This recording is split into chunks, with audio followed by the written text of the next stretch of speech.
I'm Angie from Rolling Stone, and I just want to start out with a nice shout out to the film. It's really great.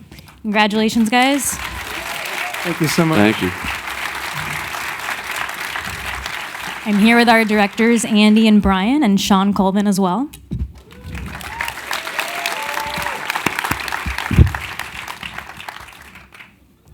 I want to start out first by each of you guys talking about how you discovered Judee's music. I feel like before we even get into the film, it's such a rite of passage in a way, is like discovering her and who she was. Andy, what about you?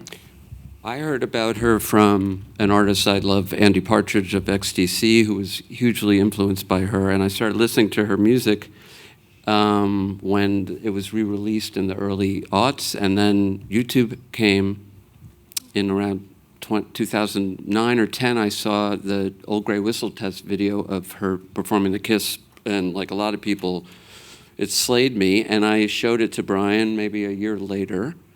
And do you want to? Well, yeah, I heard about Judee through an artist I love, Andy Brown.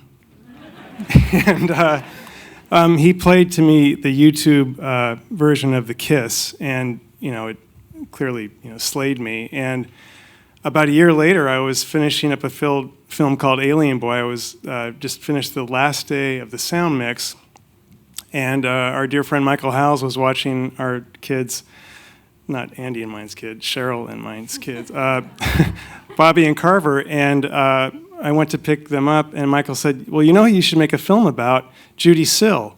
And I think he didn't expect me to know who Judee was, and of course I did know, and Andy and I started talking about it and kind of doing a deep dive into her life, and a day later, Andy sent me an email that said, should we? And we did. Yeah, 9 years ago. 9 years, wow. And, Shawn, as a singer and songwriter, what about Judee impressed you so much? What about Judee impressed me so much? Well, the melding of genres, it was spoken about in the film. You had gospel, you had blues, you had country, you had folk, you had classical, it was all there. And not pretentiously. It just was genius. It truly was genius. And the first song I heard of hers was called There's a Rugged Road. And also the harmonies she came in with on the choruses were transcendent. I'd never heard anything like Judee Sill. And I said it in the movie. I still haven't. And tell me quickly, how this film came together. Was there a conversation, or was it just over time? It took 9 years. Lickety-split 9 years, yeah.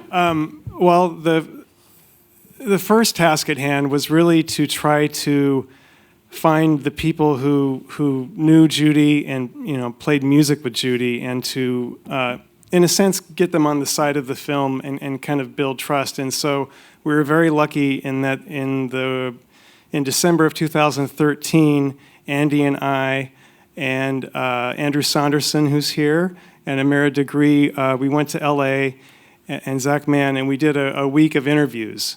And what was so striking to us was that all the people we met who were dear friends of Judee that you see in the film, like Russ and Tommy and Pat, Bill Plummer, they all talked about what a beautiful friend Judee was, and how she was really a loving, kind, and fun person. And she was like the antithesis of the kind of gloomy Wikipedia version of Judee Sill that you might read. And it really just kind of cemented to us that there's a fullness here to this person that we really want to share with an audience. And there's not a ton of footage out there of Judee. How did you come across this? What challenges did you go through? We added very little to what already existed in terms of film or video. There's the Lopen video that we found. There's some Super 8 stuff we found. But what opened up, what we wanted to be able to do is have her tell her own story as much as possible. And so, and one of the reasons it took so long to make the film is that it took a long time to get Judee's personal archive. about 4 years into the process, we acquired that, and it had all her journals and, I mean, really her worldly possessions that were just in a box that her aunt took from her apartment where she had died. And in that were these, the drawings and the journals, and we were able to piece together the last 4 or 5 years of her life from that. But then we also found this audio interview that she gave around 1972, around the time that she did that Rolling Stone interview, which is basically an oral history. And that allowed us to mostly tell it in Judee's voice. We have a voice actress doing stuff from the journals, but it allowed us to really let Judee tell her own story. And then on top of that, the score, Gary Meister did the score for it. Yeah. But it's actually, what he did was, it's Judee's, it's the stems, it's the multi-tracks from her album. So she scored her own film with the help from Gary, putting it all together. But so she scored the film, she narrates it, and we used the drawings as the basis, the aesthetic of her drawings as the basic for the animation style as well. So, because we knew we'd need animation because we couldn't find any extra film or video. So, Yeah, definitely.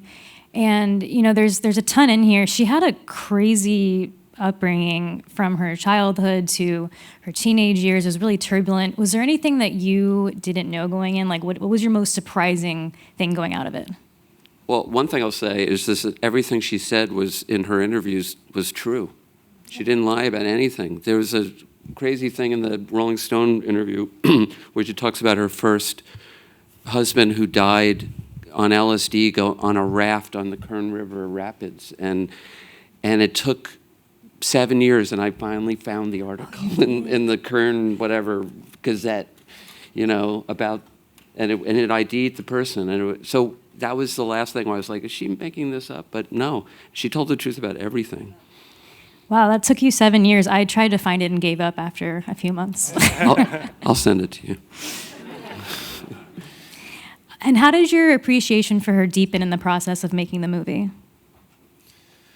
Well, making a film like this, it's the music that first, draws you into Judee. But the more we got to know about her life and who she was as a person, to me, that's just as meaningful as the music, And I feel like her life is, every bit as kind of majestic as her music is. And what struck me was that she never gave up on herself, and she was writing up until, I think, a week before she died.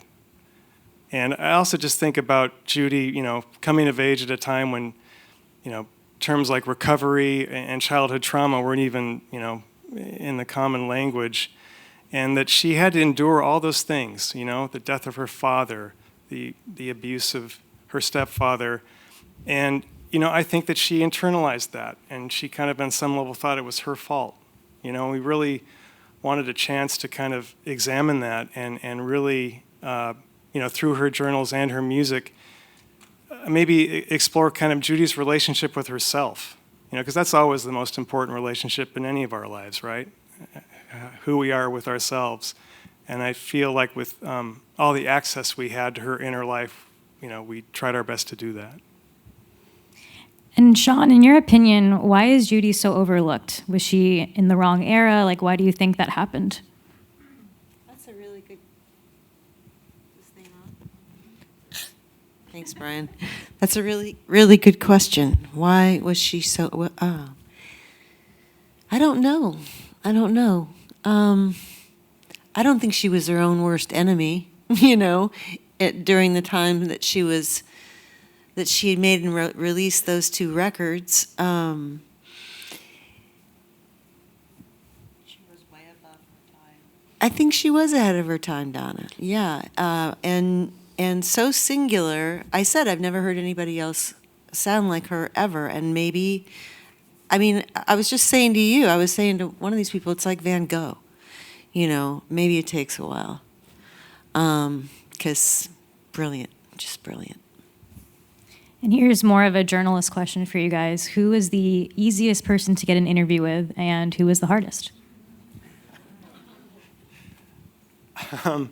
That's a great question. They were all easy in a way. They really were. I mean, everyone who was involved in Judee's life was so eager to talk to us, you know, and it wasn't that like David Geffen, it wasn't eager. It's just like trying to schedule. It just takes forever, you know. But I think what partly gave Peter and Andy and I heart was that all these people were so excited to talk about Judee and to help share her music, because they all felt that like this was a you know, popular culture makes mistakes, right? Things are overlooked, and there needs to be a corrective. And you know, we were so grateful that they were able to and willing to share that and to help get Judee's music out there. We commonly heard, well, it's about time, you know, someone's doing it. So they were almost grateful, I guess, in a sense, too, that somebody was doing it. And what do you think the next steps are to continuing her legacy? I mean, for those who may not know, there's been reissues and things like that. Do you think it could maybe be in soundtracks going forward, like how to keep her music alive? I think this film needs to be seen by everyone. Yeah.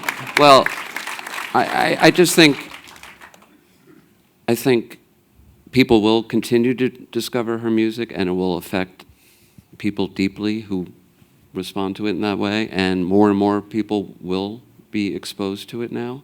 I think it's bittersweet in a way, because I think Judee would be just so thrilled by this. I really do, and she's Donna. She's here. Okay.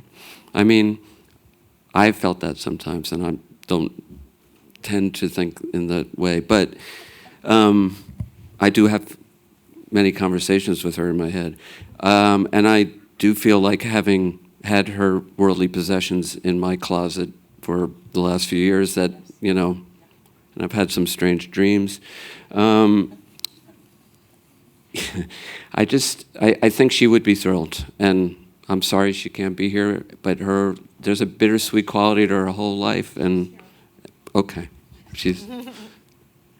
Just one more... Well, I was just going to say one more thing, just about the last image of her floating away, and I think we've talked about this a lot, this idea that she says, she goes, if you die of an OD, it'll be like you're stuck in limbo for 100 years, and the worst part is you'll be bored.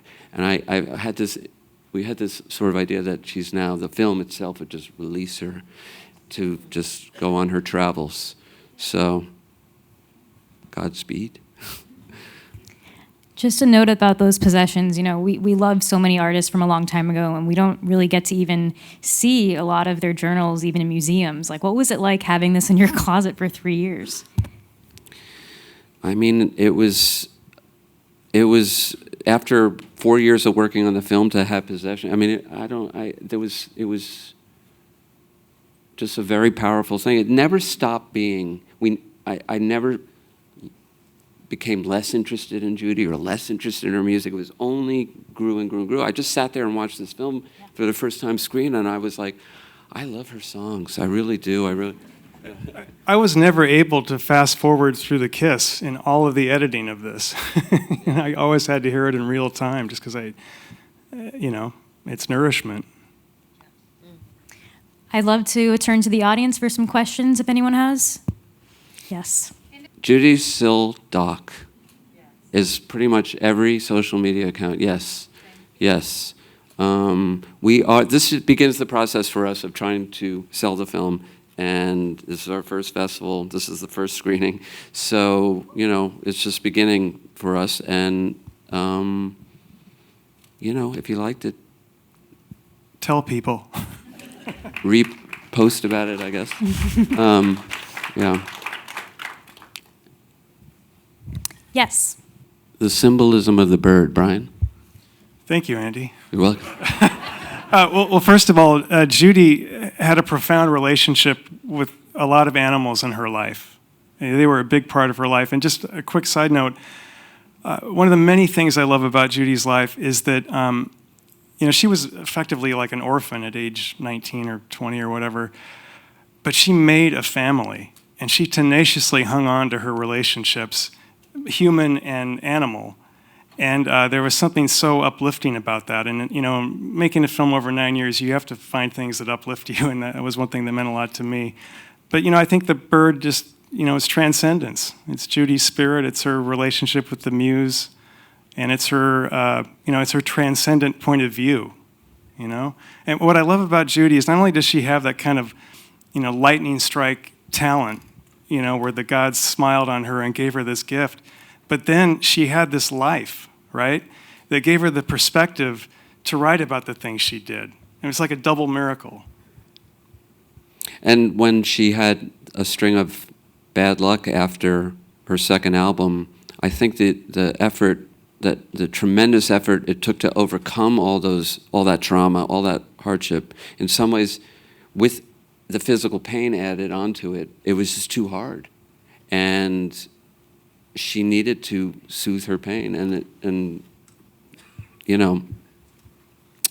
it is tragic in a way, but it's also, given where she had come from and how hard her life had been, she was sort of a poster child of PTSD, but that was not a diagnosis at the time that anyone was giving. She was smart as hell. I mean, yeah. Just the way this film was revelatory to me because I just know the music. I didn't know all that backstory, really. And the way her mind worked and turned into poetry, I'm stunned, really. She had something going. I mean, many people throw out that term musical genius, and I think in her case, she had perfect pitch. She learned on her own how to orchestrate all those songs. Oh, yeah. I mean, that's not normal. And then to be able to combine that all with her, in this sort of very brief period of time, to learn how to do that and then implement it into her songs, it's pretty remarkable. And it's a shame that we will not see what she could have come up with, but as Judee Sill says, got to be grateful for what you can get. So we got a fair amount of Judee Sill. That's right. Yes, we did. I think we have time for one more question. I can't. I don't think this is the proper forum for that. But if you approach me afterwards, and you're nice, I might tell you. Just real quick, if I may, one of the kind of fallacies of this situation is it's like, Andy and I did everything, and that's of course not the case. And there are people here in the audience who were so instrumental in the film that I just need to point out. Besides Andrew Saunderson, whom I already mentioned, there's John Inwood, one of our directors of photography, right over there, John. Thank you. There's Tara Spencer, who did the lovely reenactments on both piano and guitar from Nova Scotia. And there is Gary Meister, who did such a masterful job on the music. Thank you. And there's Michael Ward, who I just want to thank for his relentless yet calm focus and always wanting to try an idea if it will make the film better. And then last but not least, our intrepid, generous, genius producer, Peter Kinney, who slayed dragons and made this film possible. And then on a personal note, I just want to thank our executive producer, or one of our executive producers, Cheryl Strayed, who I think, Cheryl, if this writing thing doesn't work out, you have a future in documentaries. Right. And my very patient wife as well, Mary Beth. Thank you. Thanks, everybody. Thanks, everyone. Spread the word. Spread the word.